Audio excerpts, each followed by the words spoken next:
بسم اللہ الرحمن الرحیم، الصلاۃ والسلام علیکہ یا سیدی یا رسول اللہ وعلی آلہ و اصحابہ یا سیدی یا حبیب اللہ۔ جی دوستو، آج وضو کے مستحبات بیان کیے جائیں گے، آپ توجہ فرمائیں اور ہمارے چینل کے ساتھ جڑے رہیں۔ تو سب سے پہلے یہ ہے کہ وضو کرتے وقت سیدھی جانب سے ابتدا کریں، اور اس کے علاوہ دونوں رخساروں کو ایک ہی ساتھ دھوئیں۔ یہ نہ ہو کہ پہلے یہ رخسار دھو لیا جائے اور پھر دوسرا، نہیں، بلکہ ایک ہی ساتھ دونوں کو دھویا جائے۔ اور اسی طرح کانوں کا مسح جو ہے وہ بھی ایک ہی ساتھ کیا جائے۔ یہ نہیں کہ پہلے ایک طرف سے دھو لیا یا کان کا مسح کر لیا پھر دوسری جانب سے، نہیں، بلکہ دونوں کا اکٹھے ہی، کانوں کا بھی مسح کیا جائے اور چہرہ بھی اکٹھے ہی دھویا جائے۔ اور اگر کسی کا ہاتھ ایک ہے، ایک ہاتھ کٹا ہوا ہے یا ویسے کام نہیں کرتا، تو مجبوری کی بنا پر کر سکتا ہے، لیکن اگر دونوں ہاتھ سلامت ہوں تو پھر جو ہے دونوں رخساروں کو بھی ایک ہی ساتھ دھویا جائے اور دونوں کانوں کا مسح بھی ساتھ ہی کیا جائے۔ اور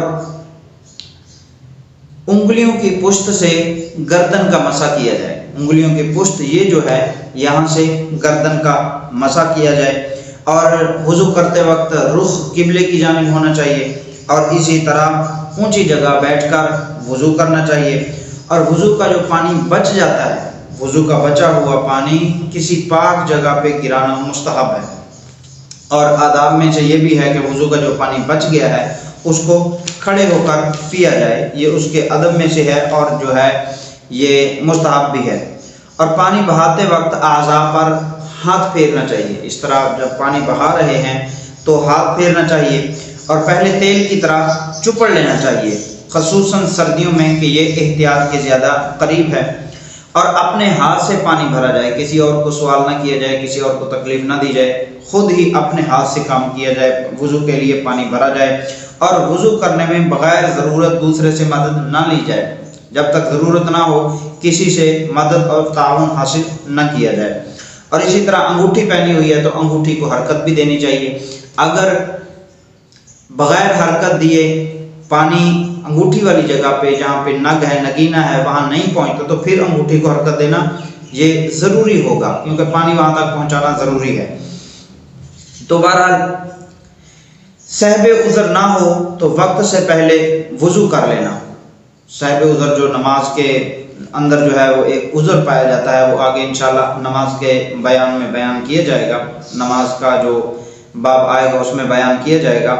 تو عذر نہ ہو تو نماز سے پہلے وضو کر لینا چاہیے، بلکہ ہر وقت ہی وضو میں رہنا چاہیے اور آرام سکون سے وضو کرنا چاہیے۔ اور عوام میں یہ چیز مشہور ہے کہ وضو جو ہے وہ جوانوں کی طرح کیا جائے اور نماز بوڑھوں کی طرح پڑھی جائے، یہ بالکل غلط ہے۔ بلکہ جس طریقے سے جس طرح بھی وضو صحیح ہو سکے، کوئی فرض کوئی سنت نہ رہ جائے، جتنی دیر بھی لگے تو وضو اتنی دیر میں ہی کرنا چاہیے۔ یہ نہیں کہ جلدی جلدی وضو کر لیا اور کچھ جگہ خشک رہ گئی، وضو نہ ہوا، مکمل نہ ہوا، تو اس طرح نہیں کرنا۔ اور کپڑوں کو ٹپکتے ہوئے قطروں سے بھی محفوظ رکھنا چاہیے۔ وضو کیا ہے، داڑھی سے قطرے ٹپک رہے ہیں تو اس سے بھی اپنے آپ کو، اپنے کپڑوں کو محفوظ رکھنا چاہیے۔ اور اسی طرح کانوں کا مسح جو کیا جاتا ہے، پھر بعد میں یہ چنگلیاں جو ہے، چھوٹی انگلیاں جو ہیں یہ کانوں کے سوراخ میں داخل کرنی چاہیے، کیونکہ یہ بھی جو ہے مستحبات میں سے ہے۔ وضو کے برتن کا جو پانی ہے وہ مٹی کا ہونا چاہیے اور کلی کیا ہوا ہونا چاہیے۔ اگر وضو کا برتن لوٹے کی قسم سے ہو تو بائیں جانب رکھے، اور اگر طشت کی قسم ہو تو دائیں جانب رکھنا چاہیے۔ اور فرمایا اسی طرح بائیں ہاتھ سے ناک صاف کرنا چاہیے اور بائیں ہاتھ کی چنگلیاں ناک میں ڈالنی چاہیے۔ اس ہاتھ کی اس چھوٹی انگلی سے جو ہے وہ وضو کرنا چاہیے۔ اور پاؤں کو بائیں ہاتھ سے دھونا چاہیے، اور پاؤں دھوتے وقت جو ہے انگلیوں کا خلال بھی کرنا چاہیے۔ اگر پانی وہاں تک پہنچ جاتا ہے پھر بعد میں خلال کر لینا چاہیے، تو یہ مستحب ہے۔ اور اگر پانی وہاں تک پہنچتا ہی نہیں ہے بغیر خلال کے تو پھر یہ خلال کرنا جو ہے یہ فرض ہو جائے گا۔